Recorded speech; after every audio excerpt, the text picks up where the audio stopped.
Kan. Depara kalktı.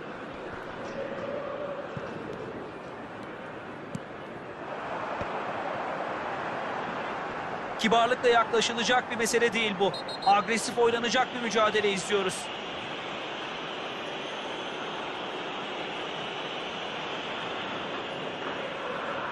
Evet, karşısındaki oyuncunun hızını düşününce böyle bir senaryonun yaşanacağını tahmin edebiliyorduk.